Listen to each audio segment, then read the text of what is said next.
Subscribe कीजिए the perfect classes channel को और बेल आइकन को दबाइए लेटेस्ट वीडियो सबसे पहले देखने के लिए।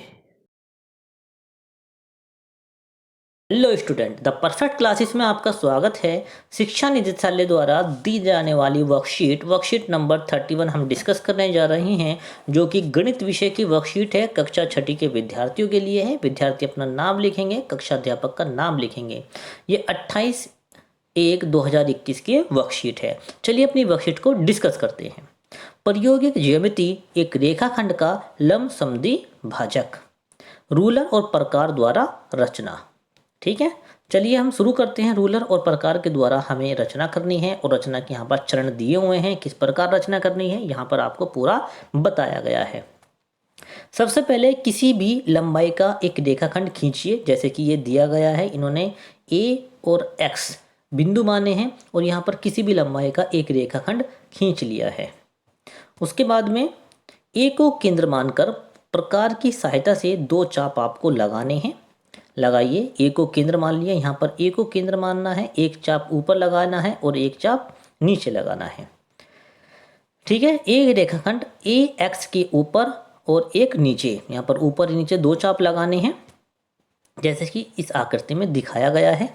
चरण 3 में फिर हमें क्या करना है, फिर ए के बाद में एक्स को केंद्र मानकर और चरण 2 वाली त्रिज्या लेकर प्रकार की सहायता से दो चाप लगाइए। जो हमने दूसरे स्टेप में हमने चाप लगाई थी, उसके ऊपर हमें दोबारा चाप लगानी है और उसको काटना है। ठीक है, ऊपर भी और नीचे भी। ये दो चाप पहले वाली चाप को बी पर और सी पर काटती हैं। ठीक है, ये दोनों बी और सी पर काटती हैं। फिर हमें क्या करना है, इस सहायता से जो है हमें इसको स्केल की सहायता से इन दोनों को मिला देना है। ठीक है, जैसे कि यहाँ पर देखो दिखाया गया है, मिलाया गया है। और बी सी को मिलाइए। ये हमने बी और सी को जो है मिला दिया है। ठीक है, बी और सी को मिलाइए। हमने बी और सी को मिला दिया है। यह ए एक्स को एम पर काटता है। ए एक्स को किस पर काट रहा है, एम पर काटता है। आपने डिवाइडर का प्रयोग करके जांच कीजिए कि एम रेखाखंड ए एक्स का मध्य बिंदु है। यानी डिवाइडर का प्रयोग करके आपको जांच करनी है कि क्या ये इसका मध्य बिंदु है। जी हाँ, ये इसका क्या है, एक मध्य बिंदु है। तो इस प्रकार ही आपको इसी के ऊपर आपको 3 क्वेश्चनों के आंसर देने हैं। चलिए हम इनके आंसर जो है करते हैं। क्वेश्चन नंबर 1 यहाँ पर हमारा दिया गया है। 7.5 सेंटीमीटर लंबा एक रेखाखंड खींचिए और उसका लंबसमद्वि भाजक खींचिए। लंबसमद्वि भाजक यानी उसको भी हमें डिवाइड करना है और खींचना है। इसको कैसे करेंगे, चलिए इसको कर लेते हैं। पहले तो आपको जो है 7.5 सेंटीमीटर लंबा एक रेखाखंड खींचना है। चलिए इसको ऊपर बना देते हैं। यहाँ पर 7.5 सेंटीमीटर लंबा एक रेखाखंड खींच लेना है। हमने ये रेखाखंड खींच लिया है। हम इसको कुछ भी मान सकते हैं, जैसे इसको हमने ए मान लिया पॉइंट और ये हमारा बी हो गया। फिर ए को केंद्र मानते हुए एक चाप लगानी है और जो हमें खोलना है वो आधे से ज़्यादा लेना है। थोड़ा सा आधे से ज़्यादा पे हम चाप लगा देंगे और फिर इधर भी हम एक नीचे चाप लगाएंगे जो कि आधे से ज़्यादा पे होगी। फिर बी को केंद्र मानकर हमें दूसरी चाप लगानी है। ठीक है, जो कि पहले वाली चाप को काटेगी। और ये किस पर काटा है, सी और डी पर, जो कि सी और डी पर काटती है। फिर हमें क्या करना है, सी और डी को मिला देना है। सी और डी को जैसे कि इस प्रकार से हमें मिला देना है। तो इस प्रकार ये हमारा एक समद्वि भाजक है। तो ये किस पर काटता है, जो कि ई पर काटती है। तो यहाँ पर हम इसको कह सकते हैं कि जो ए बी जो है वो किसके मध्य है, मतलब ए बी के मध्य क्या है, ई है। यानी जो बी सी यानी ए बी जो हमारी लाइन है, जो हमारी ये जो लाइन है देखो, सी और डी ए बी को जो है ई पर काटती है। ठीक है, ए बी को किस पर काटती है, ई पर काटती है। तो पहले वाला का आंसर हम इस प्रकार से कर सकते हैं।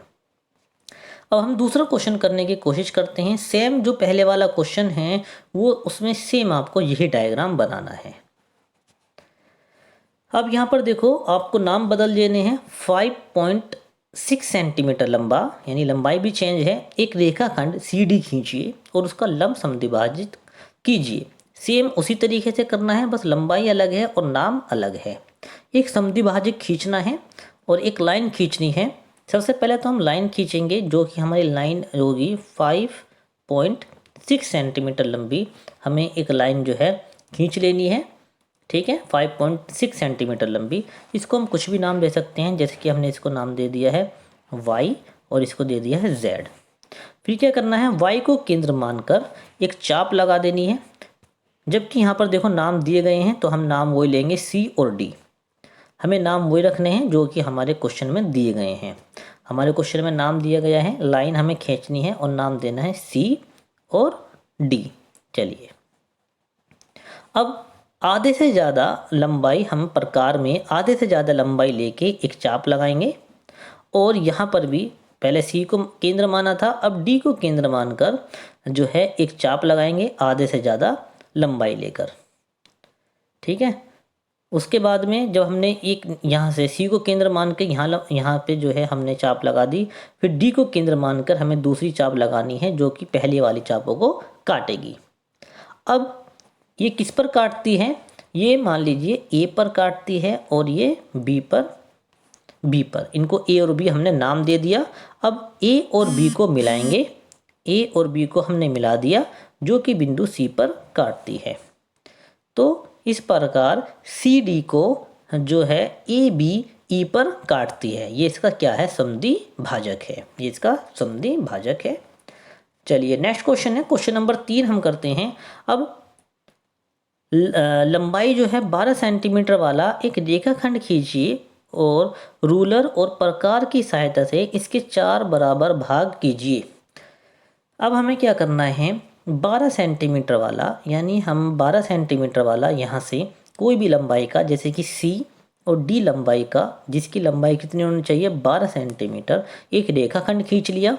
रेखाखंड खींचने के बाद में C को केंद्र मानकर हमने यहाँ पर C को केंद्र माना और एक चाप ऊपर लगाई और एक चाप हमने क्या काम करा है, एक चाप हमने नीचे लगा दी है।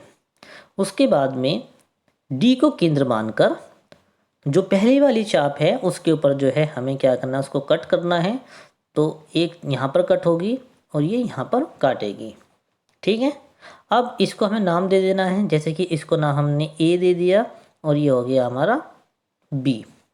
अब इन दोनों को मिला देना है, हमने इन दोनों को मिला दिया है, A और B। A और B किस पर कटी है, E पर, या फिर आप इसको कुछ भी नाम दे दीजिए, यहाँ पर P पर ये काटती है। यानी CD जो है CD को AB P पर काटती है। इसके बाद में हम क्या करेंगे, अब एक और हम लाइन खींचेंगे। अब हमें क्या करना है, यहाँ से एक और लाइन ले लेनी है। ये देखिए C को केंद्र मानकर एक चाप लगा देनी है इस वाली लाइन को। अब मैं थोड़ा कलर चेंज कर देता हूँ, कोशिश करता हूँ कलर चेंज कर दूँ ताकि आपको अच्छे से समझ में आ जाए। चलिए C को केंद्र मानकर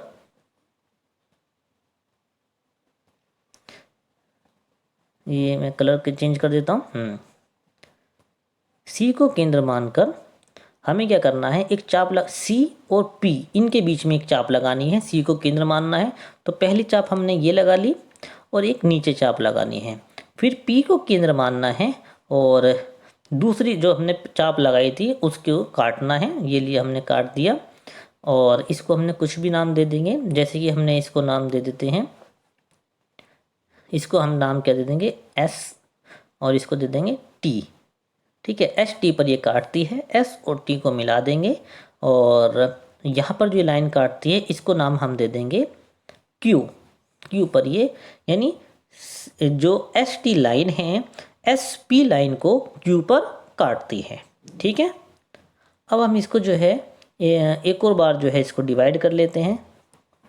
अब हम क्या करेंगे कि यहाँ से D को केंद्र मानेंगे, D को केंद्र मानकर आधे से थोड़ा ज़्यादा इस प्रकार को खोलकर एक चाप ऊपर लगाएंगे और एक चाप हम क्या करेंगे, एक चाप नीचे लगाएंगे।